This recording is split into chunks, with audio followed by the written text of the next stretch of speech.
Go ahead, Rob. No, we're not. Or Travis, we're just not letting Randy start. Starting a new year, we're going in with a new trend. He's muted for the first 5 minutes. The last 3 minutes of the first half accepted. How did you feel like you guys played today? Yeah, it felt like we came out with great intent defensively and attacked the paint and started the game really strong. And then after the half, felt like we did that as well. We've got to continue to stay mentally focused regardless of what's going on in the game and have that defensive intent, because when we have it and it leads to our offense, we play really well.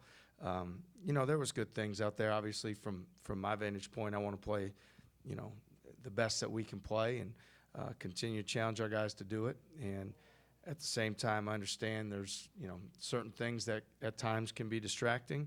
So it's my job to make sure we continue to maintain that focus, because every possession matters. But overall, I thought, we played pretty good in some stretches that were really good to start each half. What did you think of Hassan's first game back, and what's he going to give you guys going forward? Well, you saw his impact right away at the rim in terms of, having a shot blocker and a rim presence in there. And then as he gets his legs underneath him more, I think even some of those floaters and things around the basket will be dunks and lobs that we can go upstairs. And I think for our guards, too, getting that rhythm back, because it's a different play than we have with our other frontline guys as we come off that ball screen and he rolls underneath and we go up top. So it's something that we need to get our timing back, running it. But it's great to have him out there. I mean, he's very disruptive, his length and athleticism. And he's worked really hard to put himself in position to come right back and be able to play. So it's great to see. TJ, what does it mean to have two guards in, less than half the season, each have a triple-double? Not those numbers, but how it's indicative of what Keyshawn and Taman can give you in so many, wide-ranging ways. Well, it's important that they continue to get us into the paint to make plays for their teammates. It gives a physical air to our offense when those guys are able to drive the ball downhill. When you have multiple guys that can do it, it's been great for us. Again, I'm not as caught up into the numbers or, what the stat sheet says as much as, play that possession the best that you can. And what happens is when something breaks down and you have two guys that are able to drive the basketball and attack a closeout and get in the paint, it puts a defense back on their heels. It allows us, we've done a great job for the most part until tonight at getting to the foul line consistently and then scoring points at the rim. So those are things that lead to you having a really good offense if you can keep doing it. And when you had the lulls and they had the 14-0 run at the end of the half, they had another run in the second.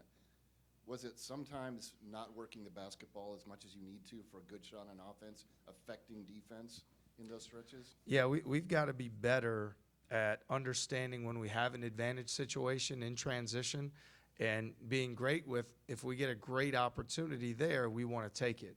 If we don't have that advantage situation and the defense, it's more of a slow break for us to be able to be a team that says, you know what, we're going to be a little stubborn here. We're going to be willing to grind a little bit more clock, play later in that shot clock, and we're going to demand that we get the basketball in the paint. I thought today there was a complacency in terms of you start to get a little bit of a lead, then you think that it's, you can take an okay shot, and then we get distracted, and now they're flying the ball at us, and with 5 3-point shooters are able to space us more than most. So that's something we'll definitely continue to work on, is having that intent offensively. If we don't get exactly what we want with an advantage, that we'll be patient and play for one another. Was that your message to the team during that timeout with 4:18 to go? My message to the team at that time? You were as loud as I've heard you. Yeah, to me, my job is to make sure they stay focused, and we play every possession exactly the same with a great mental focus, a great effort, a great pride and a passion. And there was some possessions during that stretch that we didn't do that, and it's important that they understand that we're going to call it good when it's good, and we're going to challenge them to make it good when it's not. You spoke a little bit earlier about the impact Hassan can give you guys a little bit on the offensive end as he continues to get into better shape coming off of the injury. Defensively, how much higher is your guys' ceiling with him and his athleticism and his rim protection as he continues to get into better shape off of the injury? Yeah, our defense can take a step. He's very disruptive, so it's not just the shot blocking. It's his ability on presses, like the dead ball presses, he's able to turn people over. Baseline out of bounds defense, we put him on the basketball, he's disruptive. Trapping a ball screen or using his length to disrupt the pass or get a steal. All those things are valuable because they get us going in transition. And then there's the obvious part of his ability to block shots and impact the rim. So gives us another dynamic to our team.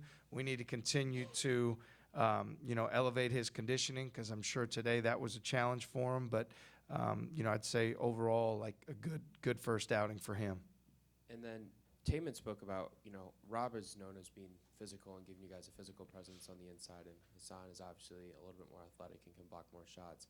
What are the advantages to having two bigs who are different in their physical abilities on the defensive end? Yeah, I think different times in the game, one might be more beneficial than the other for one reason. And Rob does such a great job of setting the tone physically for our entire team. I know today wasn't his best game overall, but he comes out and lets the other team know this is going to be a street fight and we're going to bring the fight to you. And that elevates the toughness and the mindset of everybody on our team. So we really value that and appreciate that with Rob and are going to continue to demand that he bring that. And then with Hassan, you've got that changeup where he can come in and block the shot, disrupt the play. Maybe you drew up a play out of a timeout thinking one thing, and now he's in there, and it's a different impact on the play. If you're a really good guard, how they guard pick and roll, it feels different. It's like two different reads. So it benefits our defense, and both of those guys need to just focus on playing to their strengths, doing what they do best. TJ, what do you know about your team now as you head into Big 12? Well, I know that there's they're a group overall that does embrace the practice court, which is important. We need to continue to get better. We've got a long way to go. I mean, we have to value practice at a high level. We've still got a number of guys that, what's coming at us here in the Big 12, the level of physical play, the athleticism, it's going to be new. And not to discredit anybody we've played to this point, but every single night it's the mindset to be prepared to be at your best to do it on game night, and then regardless of outcome, get right back to practice and do it again. So I think they've shown us that. They've shown some stretches where we can be really good when our defense leads to our offense, and then we've showed immaturity at times. We've shown that we're not as focused for one reason or another at a certain point, and we've got to clean that up because every possession matters so much more now as we move forward. And so if an ill-advised shot, not sprinting back on defense, missing a block out, those can be game-changing, momentum-changing type of plays. And we've got to continue to keep our focus on being at our best and not allowing those things to happen. Okay, so you spoke a little here and there about this, but so now you're back to the 8-man rotation. How do you think that gives you more of an edge or maybe just more of a positive impact going into Big 12 play? Well, certainly the more guys you feel like you can trust within the realm of the rotation, gives you more depth. It gives you more, you're more built to endure foul trouble or anything that happens. So, eight's a good number. And, in the past we've probably been even to 9.